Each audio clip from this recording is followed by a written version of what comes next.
మీరు సంపాదించిన మనీని హ్యాపీ మనీగా మార్చుకోవాలనుకుంటే విజువలైజేషన్ 2.0కి జాయిన్ అవ్వండి. నమస్తే రమగారు. నమస్తే జయ. రమగారు, మనం బంగారు బాతు స్టోరీ, గుడ్డు బాతుని చంపకూడదు, రోజుకో గుడ్డు చొప్పున తినాలనేది నీతి కదా. అసలు ఈ స్టోరీ తెలియని వారు లేరేమో, ప్రతి తల్లి పిల్లలకి చెప్పే ఉంటుంది. ఇలాంటి స్టోరీలు ఏమైనా ఉన్నాయా? రోజు ఒక గుడ్డు పెడుతుంది ఆ బాతు. ఆ పెట్టే గుడ్డు రోజు కాదు, అప్పుడప్పుడు పెడుతుంది. అది బంగారపు గుడ్డు.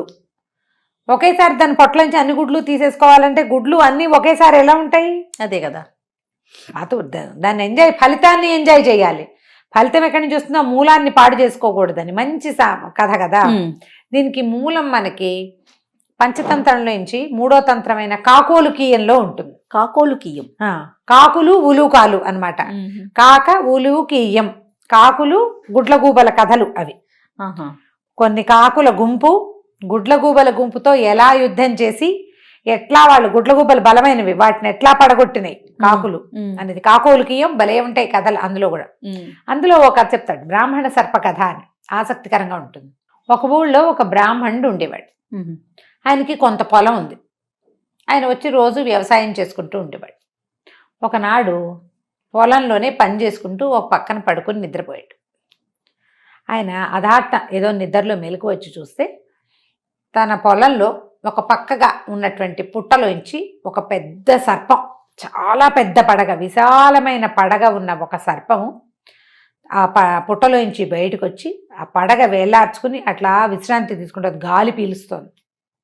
చూసి అనుకున్నాడు, అబ్బా ఎంత పెద్ద సర్పం, ఈ పుట్టలో ఉందని తెలీదు, మన పొలంలోనే ఉంది, పొలంలో ఒక పక్కగా ఉంది. ఇది క్షేత్రదేవత, ఈ ప్రాంతానికి దైవం. ఆ దైవానికి ఏ పూజ చేయకపోవటం వల్లే నా పంట సరిగ్గా పండడం లేదు. బహుశా ఈ క్షేత్రదేవతని పూజించాలి మనం. పాములకి వాటికి పూజ చేసేవాళ్ళు కదా అప్పట్లో పద్ధతి అని ఆలోచించి హరిదత్తుడు ఏం చేశాడంటే, మర్నాడు పొద్దునే వచ్చేటప్పుడు, పొలానికి వచ్చేటప్పుడు ఒక పాత్రలో పాలు తెచ్చి, అని సత్తు పాత్ర ఇట్లా ఏదో కాస్త వెడల్పుగా ఉండే దాంట్లో, మూకుడు లాంటి దాంట్లో పాలు ఎవరినో అడిగి పట్టుకొచ్చాడు. ఆయనకేం గొడ్డు గోదా లేదు పాపం, పేదవాడు. ఈ పొలమే ఆయనకు ఆధారం. అది తెచ్చి ఆ పుట్ట దగ్గర పెట్టాడు. ఒక క్షేత్రదేవత, నువ్వు ఎప్పటి నుంచో ఇక్కడ ఉంటున్నావేమో, నిన్ను ఆనుకునే నేను వ్యవసాయం చేసుకుంటున్నా, కానీ నిన్నెప్పుడు నేను గౌరవించలేదు, ఇప్పుడే నువ్వు ఉన్నావని నాకు తెలిసింది, నువ్వు ఈ పాలు తీసుకుని నన్ను దీవించు, నన్ను చల్లగా చూడని దండం పెట్టాడు. సాయంత్రం మర్నాడు అతను వదిలేశాడు, ఏదో పొలంలో పని చేసుకుని వెళ్ళిపోయాడు. ఆ పొలం మన పుట్టదాకా అతను వెళ్ళవలసిన పని లేదు, యువతలే తవ్వుకుంటారు అన్నీను, గట్టు మీద ఉందన్నమాట అది.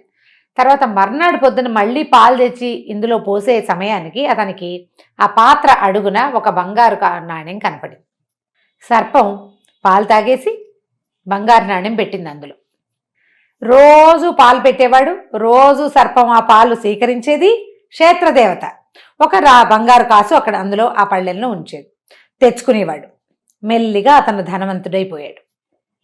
రోజు బంగారు నాణ్యాలు వస్తుంటే మరి పేదతనం ఉండదు కదా, పొలంలో పంట కూడా చక్కగా పండేది, ఈ ధనం కూడా ఇంటికి చేరి హాయిగా ఉన్నారు. కొంతకాలం బాగా ఇట్లా గడిచాక ఒకసారి అతను పొరుగురు వెళ్ళవలసిన పని వచ్చింది. వస్తే అతను ఏం చేశాడు, తన కుమారుడికి సర్పానికి పాలు పెట్టే పని అప్పచెప్పాడు.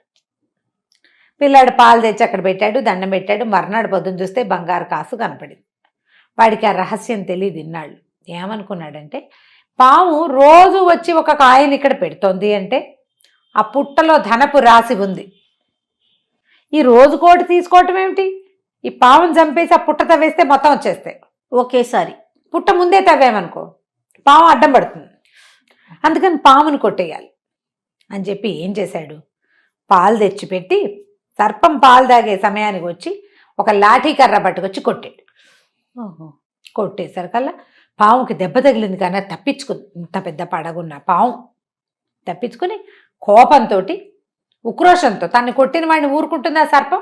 తన మీద కర్రలేస్తే అంతెత్తున లేస్తుంది. కాటేసింది పిల్లాడిని, కుర్రాడిని కాటేసింది. కుర్రవాడు కాస్త చనిపోయాడు. చనిపోయేసరికల్లా బంధువులంతా అయ్యో పొలం గట్టు మీద పాము కాటు తగిలి చచ్చిపోయి ఉన్నాడు అని కేకలు పెట్టారు. తండ్రి పొరుగురు వెళ్ళాడు, రాలేదు కదా. తండ్రి రాకముందే జరిగిపోయింది ఇది. అక్కడి నుంచి సరే లబోదిబోమంటూ ఈ పిల్లాడిని ఇంటికి తీసుకొచ్చారు, అంత్యక్రియలు చేసేసారు. తండ్రి తండ్రి వచ్చాక తెలుసుకున్నాడు. తెలుసుకుంటే ఆయనకి ఏమనిపించింది అంటే పిల్లవాడు లోభంతో ఏదో చేశాడు.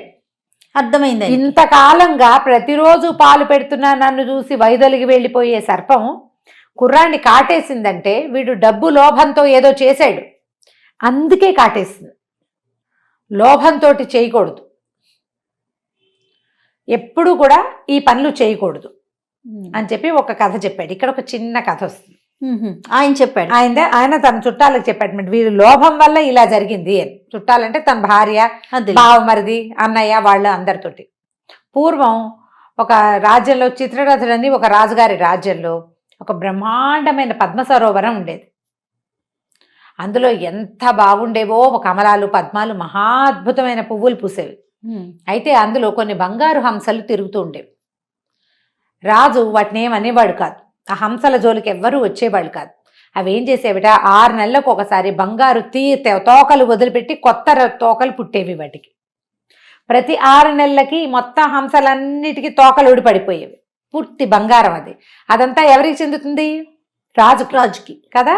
ఇప్పుడు ప్రతి 6 నెలలకి ఈ హంసలన్నీ పిల్లలు పుడుతూ ఉంటాయి, వాటికి అన్నిటికీ రెక్కలు వస్తాయి, రెక్కలు విడిచేస్తాయి అవి. ఇలా ఉంటుండగా ఒక స్వర్ణ పక్షి, ఒక కొత్త రకం పక్షి, అది కూడా బంగారు పక్షి, అది వచ్చి వీటితో పాటు ఈ హంసలతో పాటు ఉండడానికి వచ్చింది.